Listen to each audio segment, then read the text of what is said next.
this is your host, Julia Napini. I am a clinical and forensic social worker who owns a counseling practice and a consulting business. In this show, we discuss the challenges of being successful in business while maintaining your integrity and staying true to yourself. Join me while I interview other professionals and share insights from life and experience.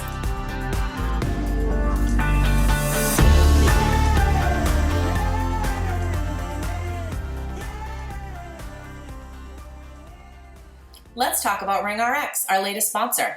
RingRx is a high-quality, HIPAA-compliant telephone, text, and fax communications platform.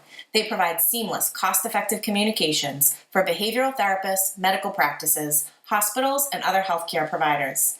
RingRx is designed for modern healthcare environments. They offer customizable features like a phone app, automated patient outreach, voicemail, after-hours call routing, and top-quality desk phones. Try RingRx for free today at ringrx.com.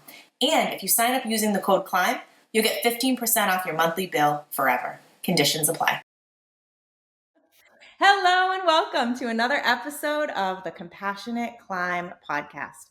Today, I am fortunate enough to get to introduce all of you to somebody that I connected with and was lucky enough to be a consultant with them and help them get their practice off the ground and have seen them flourish. And so I wanted to kind of capture the stage that he's at right now, share it with all of you, because if you're listening and you're on the fence and you're hesitant for whatever your reason, it's important to hear from somebody that's just done it and is in the phase of practice that he's in. So Nick DeCourcey, welcome to the show. Happy to be here, anxious to be here, and happy to be here, which is a new experience. Well, thank you for your trust in me for this and other things. Well, trusting you has made me a lot of money so far, so I don't see a reason to quit now. Oh my gosh. So let's fill everybody in. Tell the audience about your career climb and what you were doing prior to starting your practice, and then what led you in that direction. Sure. Like a quick resume is undergraduate in psych, worked in group homes, worked with kids with autism, got my MSW, interned like a PACT program, some community mental health. Transitioned into outpatient clinic in the community mental health.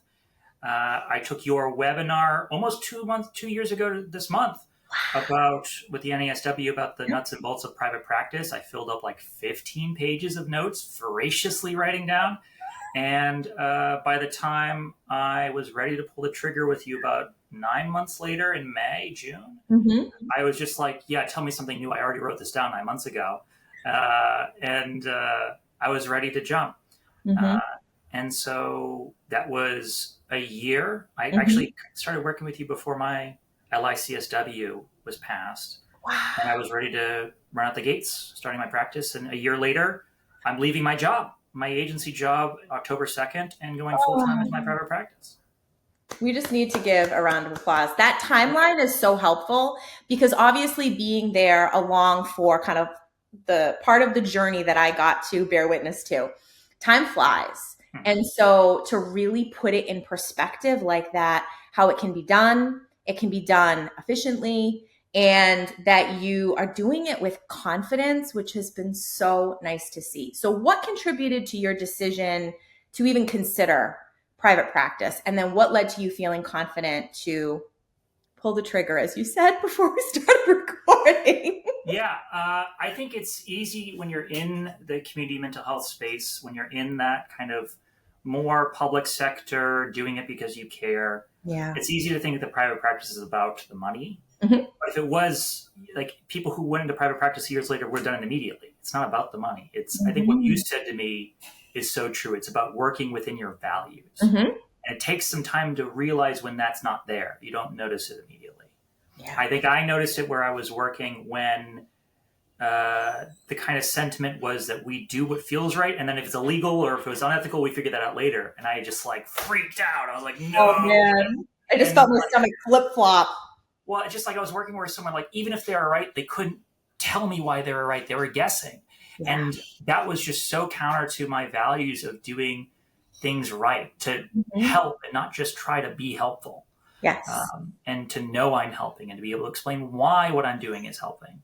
Yeah. And I found myself initially with great supports, but then, people come and go. And Mhm. my space turned into that, and that made me hunger for working within my values. And at that point, the only way to do that was to go out on my own and make it happen by myself. Mhm. And so I emailed you, started talking, and immediately had the game plan. Yeah. Uh, and my private practice, I'll say again, like I said earlier, Mhm. my private practice, getting it going, making it profitable was easier than my final paper for my master's. This has been a really easy climb for me. Yeah. Oh, that's so good to hear. I could not relate to you more with that value misalignment. When you recognize it and you finally see it, you can't unsee it. And then if you continue to go forward in that direction, it's not wholeheartedly. And you know something needs to be different and there needs to be a shift. And thankfully, there is the option of us doing what we chose to do and starting our own practice. Mm-hmm. So I appreciate you sharing that. So the decision to start the practice is one thing, but then to feel secure enough in that decision to be able to do it full throttle are two very different things. What has contributed to you feeling like this is the time? Honestly, I think the biggest thing that people mistake is they think that they need to look into it to do the process, but looking into it is the most major step one of the process. That's like 90% of it is finding out what it takes. And then that's what you can't unsee. You can't unsee how accessible it is to start out on your own. One meeting with you, even the free 30-minute one, was Mhm. like, okay, I can't not do this now. And so I think what makes it, once you do that, like when you get the ball rolling, Mhm. knowing is the easiest part. Like to know, and then rolling the ball is super easy after that. Okay. But to do this and make it so easy for me, I I think people have been commenting on my model kind of being the perfect small business kind of plan. And I've tried to distill what it was, and I've come Okay. to the conclusion of what I've been doing. Like I've reflected, and after the fact, I've realized I tend to put a dollar value on my peace of mind, like my Mhm. anxiety. I calculated specifically. I'd say a good massage, say, is $120. Sure. And if I'm going to be nervous about a business I'm responsible for financially, I'm going to do that every day of the year. So Yeah. 365 days, about $45,000 is the price of my peace of mind.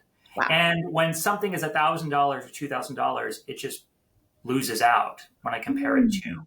Yeah. having to pay $45,000 worth of anxiety in my mental health.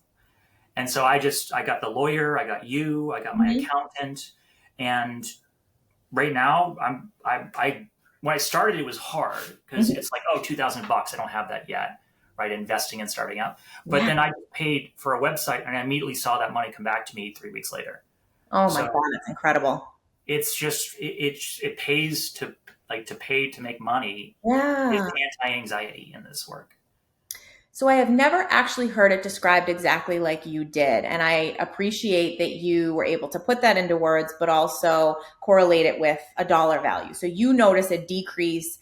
It's worth it to you to experience less anxiety, to be able to do something if it's a price tag that's within a reasonable range for you, than Yeah. the alternative, not doing it and having to feel all of that anxiety as you're going through it. Is that what you're saying?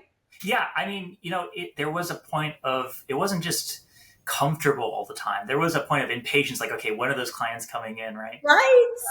But it was insurance-based practice. I had everything I could possibly do done, ready before I saw my first client. Mhm. And I what I did actually was I took out a credit card that had 0% interest for 12 months and just Mhm. parked my stuff there, knowing that, hey, everyone's telling me, I know I'm going to make this money back.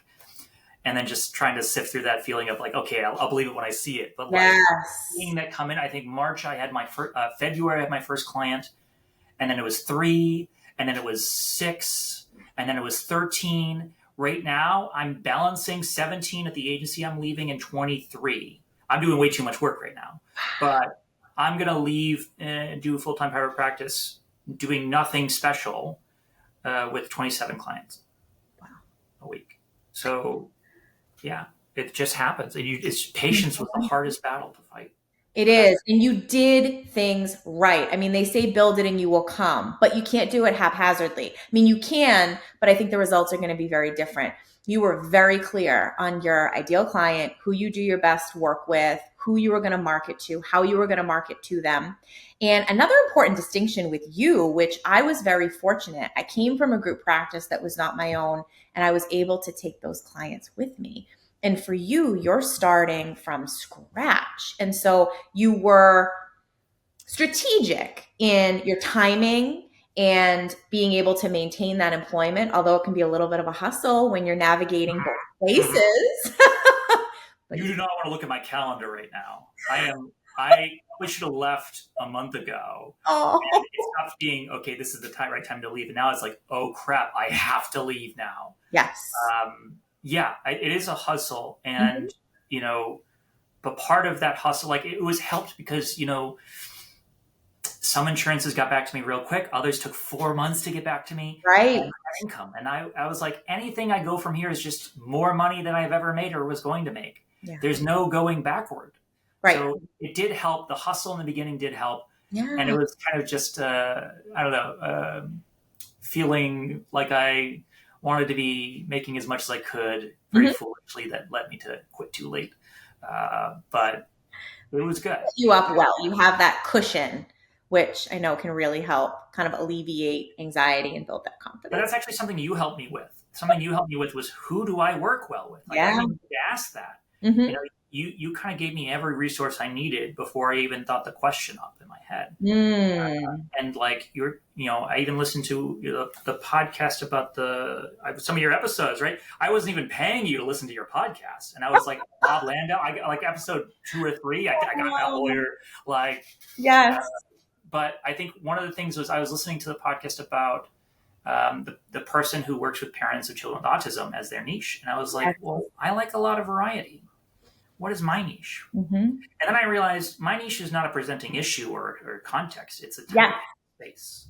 I realized that I work best with people who are in the space where they realize I'm doing something here. I could do something different. I could change my life. Hmm. I could do something within me that has control over how much I enjoy my life. And Sure. I don't know what it is. I want to figure that out.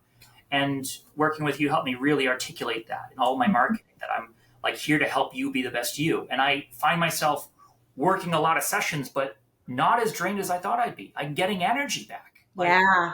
it's not as exhausting when I'm loving every second of it. But the piece you are speaking to is huge. A lot of the individuals that I work with are hesitant to have a niche or a specialty because they think that's going to limit them. And in all reality, if you are capable and qualified to help a certain population, that doesn't mean that you can't help someone that has another issue potentially, especially a mood disorder or a life transition. But like you said, it energizes you to work with the people that are in alignment. They show up, they have a pretty clear sense that you're that person that is going to help them get to where they need to go. I think it eliminates a lot of that preliminary stuff. And you can get right to the heart of the work. And like you said, it's not as draining as you anticipated. And you're juggling a lot of people right now. Right. And I mean, just the way in a relationship romantically, if I'm just asking what they need, I don't ask what I need, Right. fail at that relationship. I'm sure people listening who do clinical work know that very well. I Yeah. can't ask someone who's not already a right fit for me to be a right fit for me. The most ethical thing is to be honest with myself around who Right. is the best fit for me and to market who fits me. Yeah. And that has just been, I've helped so many people that fit me and not had to like work with people that I'm not the right fit with, or like Hmm. not the right fit. They're not getting that support they need. I'm not enjoying the work as much. There's really not a reason to force yourself to do otherwise. Well, and it's also another aspect of private practice that is so beneficial is as opposed to community mental health, where you are really encouraged to see everyone for the most part. With private practice, you can be more selective. And if you invest that time and energy in marketing, the right people are finding you. And that's part of me doing half and half that made that Yeah. such a stark contrast of like I am Yes. I am just constantly in my element over here and over there. It doesn't seem to connect. Hmm. And there are probably more years of waiting before work can be done Hmm. here, like patience, which, I just got to accept I'm flawed and I'm not the most patient person, right? But, 6 months of not moving is not really the kind of work that I work best with. And, Okay. if I'm going to give myself the same grace I give my clients, that we're allowed Right. to be flawed and I'm allowed for that to be okay, that I have that flaw. Yeah. And I felt that, but like, oh, like I'm looking at my colleagues, like, this person would be a good fit for you because they Mm-hmm. like this. And I started thinking about everyone's niche and everyone's right fit. Mm-hmm. So yeah, it's just, I don't see a reason why we can't add our needs on top of Mm-hmm. theirs in terms of assessing the fit. Such a great point that needs to be reiterated and we need to be reminded of. So I would love to hear from your perspective, because this is a unique opportunity. What was it like from your position to work with a consultant? Oh, it was easy. I mean, you're great, you know? I mean, okay, hold on. Anyone listening who needs a consultant, Julia's available. She's a steal at her rates. And I cannot tell you, like, this is such a road that is unpaved. Like, no one even like I would browse Reddit for therapists and try to find out. And it's so different state to state. It's like a college course in itself to try to figure this out yourself on your own. Like I got a steal in the package I got with you to have all those questions answered. Yeah. And I didn't need to worry about a single thing. You were on this unpaved road. I think I left you this review. That it was like riding an Escalade with really nice like suspension, like not feeling the single pothole. It was really just so easy. Like this private practice has been the easiest thing in my life, my career so far, because of the investment in it. So for someone who might be on the fence, I mean, you're doing a great job of convincing them, which was not my intention. I genuinely wanted to share you with this audience because of your passion for the work you do, your enthusiasm, the way you conduct yourself really shows you are authentic, very clear when I'm meeting with you, what it's like to be a client on the other side. And you don't always feel that necessarily with everyone. And that was really clear with you. And you've done such remarkable things in such a short amount of time that I wanted people to hear that. But I also am curious. I know for me personally, I wasn't in a position to afford a consultant. And could I have gotten a 0% credit card or taken out a loan?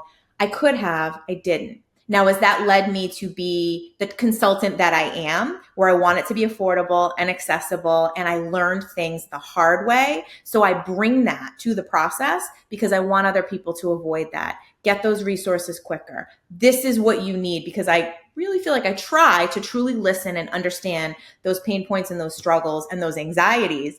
But if somebody's on the fence and they feel like it is an expense that they can afford because they're starting off, or if they're hesitant, will this really help? Will it really work?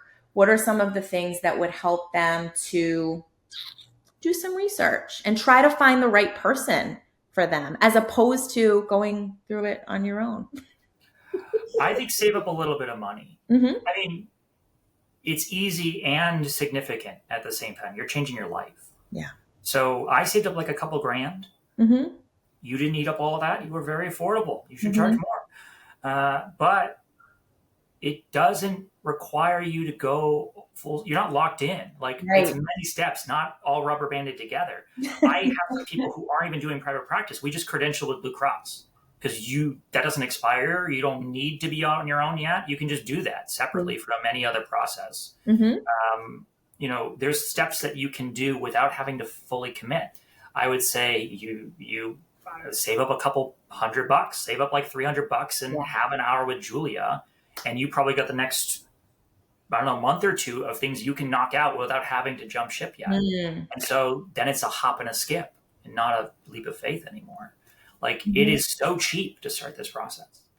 Yeah, it can be, for sure. I mean, there are some expensive mistakes that can be made potentially, but then there are other people that get lucky.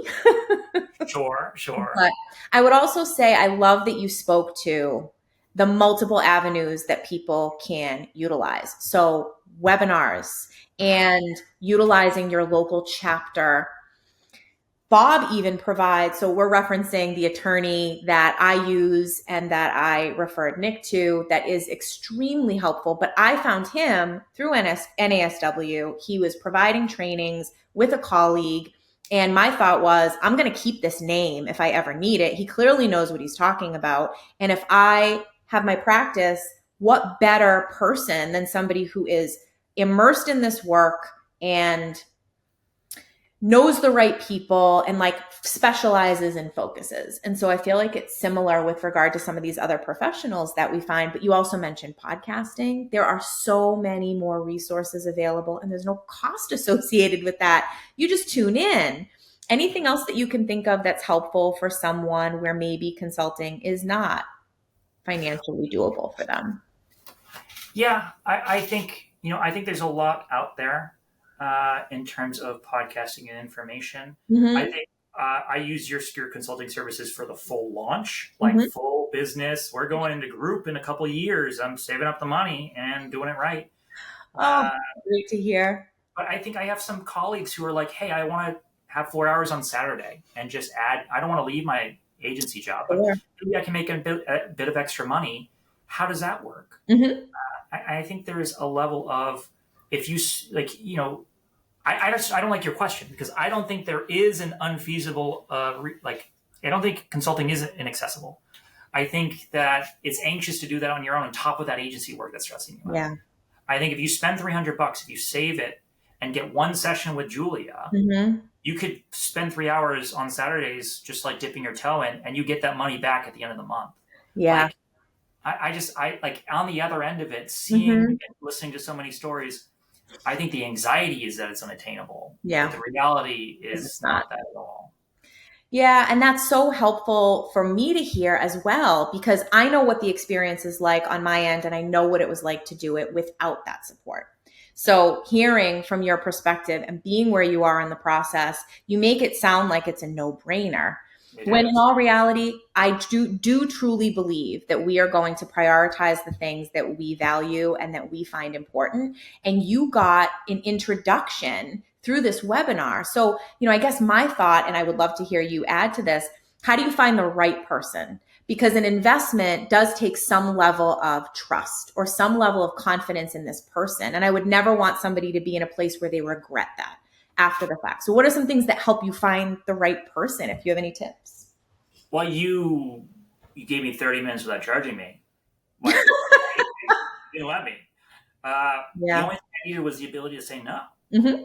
If I can say no after 30 minutes of talking to you because it doesn't feel right, that's kind of all I need. Other people Yeah. offer consultations. It's just about like anti-anxiety. It's like letting yourself say no, letting it be not right. It's not the end of the world if you Not. try to connect with someone and they're not the right fit. They're happy probably that you tried, Mm-hmm. right? So letting yourself try is Sure. the only thing. It's not money. You just no. Yeah. It's a great way to look at it. You just So, gotta start. You can't know until you go and start asking people, getting to know some people. right. That's it. Yeah. So reflecting back on your own journey and kind of where you're at in this launch pad. So you mentioned a lot of things that you did that seemed to be really helpful for you. You had built up some cash reserve. You Yeah. were obviously open to consulting. You had done a webinar and got some exposure to starting a private practice, feverishly took notes, did some research, listened to some podcast episodes. What are some other things that you would recommend to someone that is where you were? They're in a situation, they are not happy, they're looking for, considering their other options, but ways to help them determine if it's the right move and the steps that they can help to get them there. If it's the right move, I mean, one thing that I know is a major barrier is a little bit of imposter syndrome that doesn't leave for most people in this work. Yeah. And going private practice was the death of my imposter syndrome because it's just me. And there were moments I was like, oh, am I doing this right? And I got a clinical consultant who just told me, like, just clarified, oh, you're not doing anything wrong. That was great to hear. But I think that there's an element of this that you need to do. I mean, in that situation where, say, I'm 2 years ago, Nick, and I'm not sure, my advice to him would be set aside 2 hours. For the next 3 months, set aside 2 hours and just fill those slots. Yeah. What it takes, it's probably going to take you a week just to do what you need to do. If you have the licensure and you paneled and all that stuff. Yes. You won't cost you any money in the end, and you'll know if you like it or not. And if not, hey, you can always refer those people out to colleagues you have. Yeah. Be hurt by that process. There's not a harm that you can cause here. Mm-hmm. That's great advice. So you did a great job of identifying who your ideal client is. You have a beautiful website. I was lucky enough to be able to check it out. What is the best way for people to find you and work with you? Yeah, I mean, my name is Googleable. I paid money to get the search engine optimization. I got my website. I got my website. I got my Psychology Today. Mhm. I have business cards. If you're a doctor in my area, I probably left you some cookies. Call me back. Oh, But other than that, yeah, I think if people want to reach out to me, I certainly have all the time. mhm. And I think I'm also going to be doing a blog post. I think another thing that's great about private practice, I can pay myself to write stuff. Great So point. I'm going to be expanding into just being findable. Mhm. But if you find me, you find me. If you don't, I'm sure you'll find someone just as inspiring. I love how you spoke to both ends of the spectrum. It's like the wide reach when you cast the net of investing in the website and search engine optimization. But then you're also not neglecting those local connections. And there really is something to be said for being that physical presence, showing up, leaving a treat, leaving your business cards. Yeah, I feel like both avenues are equally important in their own right. I like making chocolate chip cookies. These people like eating chocolate chip cookies. It's a match made in heaven. Well, I don't think anybody listening would be questioning why I wanted to have you on the show. I mean, your energy and enthusiasm really is infectious. And so anybody that has that opportunity to get to work with you is clearly very blessed. So I appreciate you being on the show. Thank you for entrusting me to help. I appreciate your willingness to share your climb with us and what your consulting experience was like. So I hope people reach out. Julia's available. She's got time slots and she's a very reasonable rate. Those time slots are filling up, let me tell you. So I am actually providing that webinar again through NASW, the Starting a Private Practice training, in addition to how to run a successful insurance-based practice. My goal is to make these services accessible and affordable, but quality. And insurance, I will be honest, has become the bane of my existence, but it doesn't have to be a deterrent. And there are ways that we can learn to navigate it so that we can provide that care and submit those claims. And so, so it's bringing it full circle. Bringing it full circle. Yeah. And I think what happens on this side of the pond in private practice is the difference between working towards a goal and having a vision. Goals are things we do. Visions are a life we lead. And we're leading the lives we want to because the goals are wrapping around those ideas, not the other way around. And your vision is inspiring as always. What a great note to end on. And I am not touching that dial because I know your visions to expand in the future.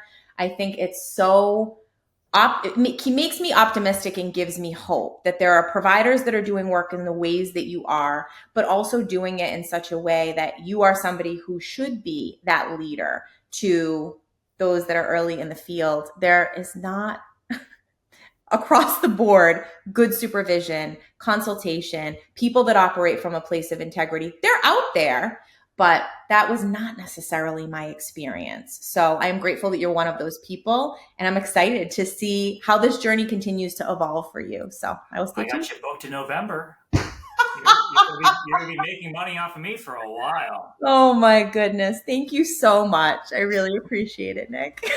You have a good one. All right, bye. If you like what you're hearing, please rate and review. This will help others find us and benefit as well. The Compassionate Climb podcast represents the opinions of Julia Napini and her guests. The information provided is intended for educational purposes only and should not be taken as legal advice. If that is what you are seeking, please consult an attorney.